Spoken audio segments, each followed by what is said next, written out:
We're coming together to reduce Europe's dependence on Russian energy.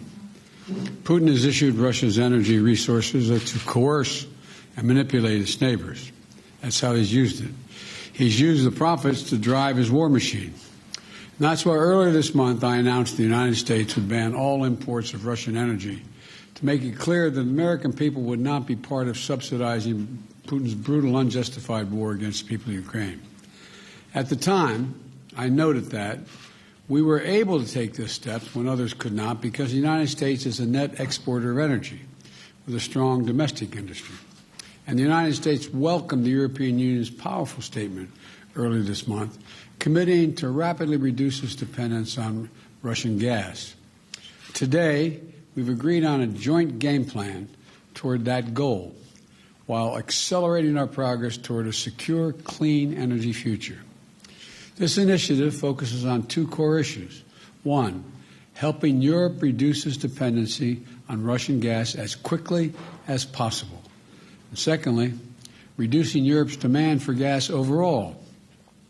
To address the first point, the United States, together with our international partners, we're going to work to ensure an additional 15 billion cubic meters of liquefied natural gas, LNG, for Europe this year. And as the EU works to discontinue it buying Russian gas well before 2030, it will also work to ensure additional EU market demand for 50 billion cubic meters of LNG from the United States annually by 2030. To accomplish this, the European Commission is going to work with the member states to store gas across the continent, to build more infrastructure to receive LNG, and to take steps to increase the efficiency of gas. This build-out will occur in a way that is consistent with, not in conflict with, the net zero climate goal that we're shooting for. The transatlantic partnership stands stronger and more united than ever. And we are determined to stand up against Russia's brutal war. This war will be a strategic failure for Putin. As you know, we aim to reduce this dependency on Russian fossil fuels and to get rid of it. And this can only be achieved through, of course, first of all, investment in renewables, but also through additional gas supplies, including LNG deliveries.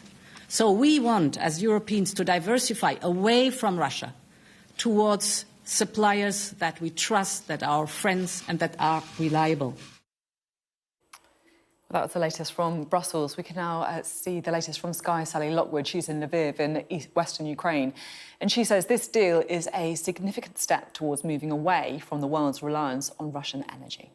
This is a significant development, that agreement that the US has reached with the EU in the last hour to supply liquefied natural gas to Europe. Of course, we've really struggled to see a unified approach among many European leaders, given some countries are more reliant on Russian energy than others. But the EU as a whole imports around 40% of its gas from Russia to power its homes, businesses, factories. And this is a significant step towards moving away from that reliance on Russian energy. Of course, this is something that President Zelensky has repeatedly called for, a boycott on Russian energy, but it's not simple. It's not a silver bullet.